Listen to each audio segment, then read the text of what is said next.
Hello, everyone, and welcome to today's last segment of the GSMC Fantasy Sports Podcast. We are going to continue with our win projections for this season, especially in the Big 12, as we talk about all these different teams. We're going to talk about, like I said before, Arizona in this segment, because I believe that of all the Big 12 newcomers, the excitement and hype surrounding Arizona certainly feels a lot more meaningful. I get that Utah is a fantastic story. We talked about the hype around Colorado. But Arizona certainly feels like it's hype for the right reasons. They obviously did lose their head coach in Jed Fish. They bring in Brent Brennan from San Jose State, so that's a huge gamble there. But I still feel like, in terms of identity, the fact that Arizona isn't, resting on its laurels and trying to maintain their status as a top 25 team, while also, trying to maintain a lower profile than some of these teams coming into the Big 12, really speaks to the level of maturity that this team is building.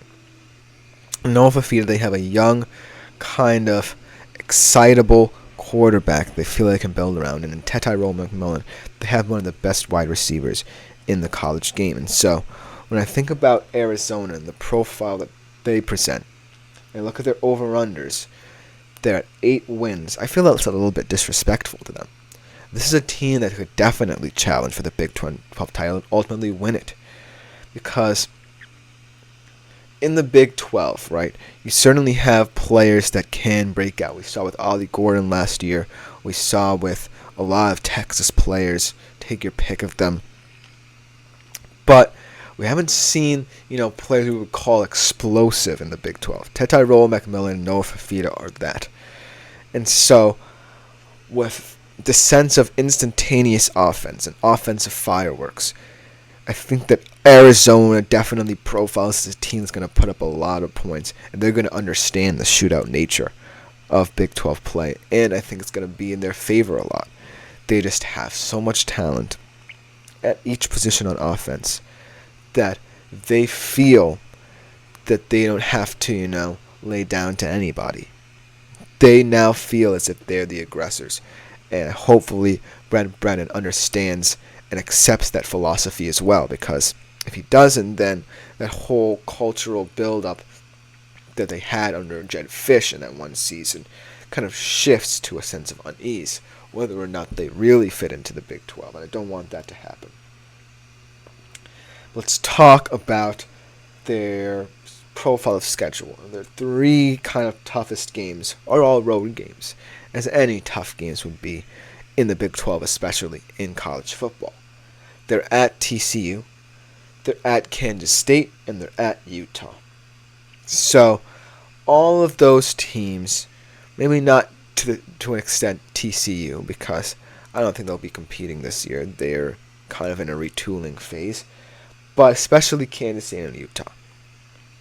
Those are the teams that Arizona really have to prove that they're up against. And it's nice that one of them is a Big 12 stalwart and one of them came into this conference with them.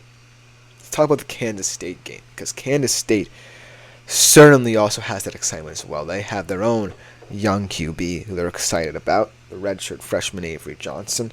They have, guys who aren't quote-unquote superstars but have played at a solid level for many years for this Kansas State team. And when I look at Arizona, they certainly feel as if, while I'm very excited about their offense, that there's a lot of caveats to it. What if Noah Fafita was just a flash-in-the-pan thing? What if he can't sustain it for a whole season? What if Tyrone McMillan is, just a fluke as well? What if he's not comfortable in a Big 12 setting? And Kansas State is going to be the team to exploit that in them. If any team smells blood, it's Kansas State. They feel like this is theirs for the taking. They feel like all these newcomers are really stealing their shine and luster. And so they want to recapture what they had as the kind of the chip on their shoulder underdogs any given week that can just beat you at any given time. Then let's talk about the Utah game. The Utah game is a bit different because Arizona is very familiar with them.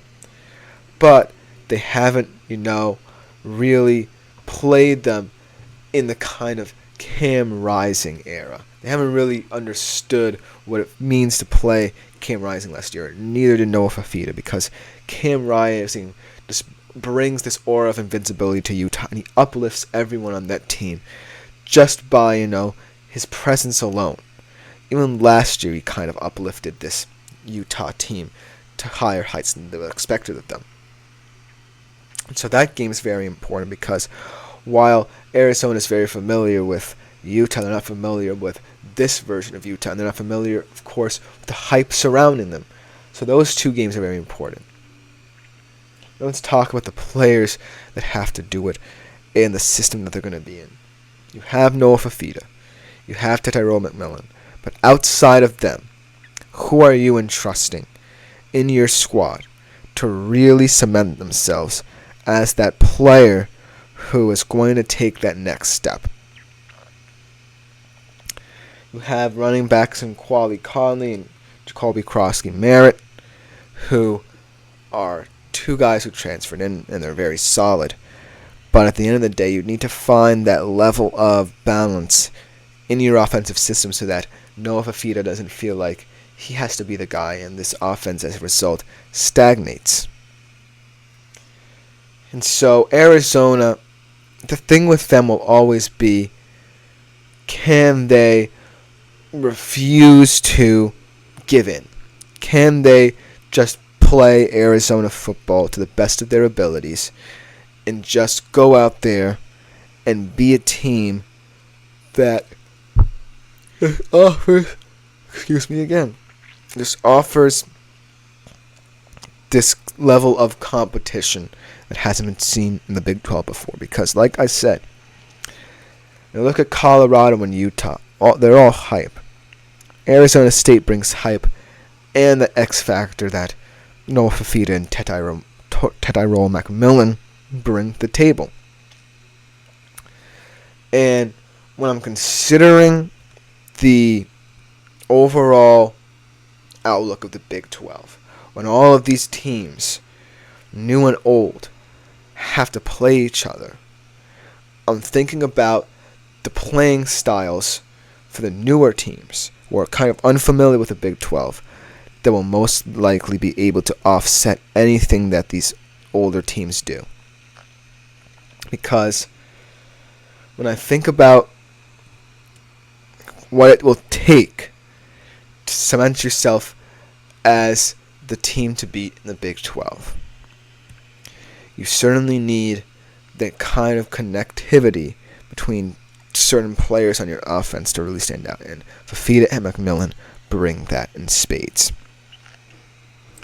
When I think about Utah and Colorado, I think a lot more weight is being placed on their backs because of the high-end hype that they're receiving. If Arizona had been a top 25 program for quite some time, and they had the experience, I think that all three of these teams would immediately been eaten alive. But now that Utah wants this redemption arc, Colorado wants this redemption arc, and all these teams like Kansas State and Oklahoma State who have been here before, have gone through the gauntlet, want to play spoiler, I think Arizona kind of fits into that profile nicely. They also want to play spoiler. They were like, hey, we want to now be a nationally relevant program in college football, and we want our names to be in the mix for, high-end profiles. We want to garner all the attention. We want to win Big 12 championships. We want to be this team.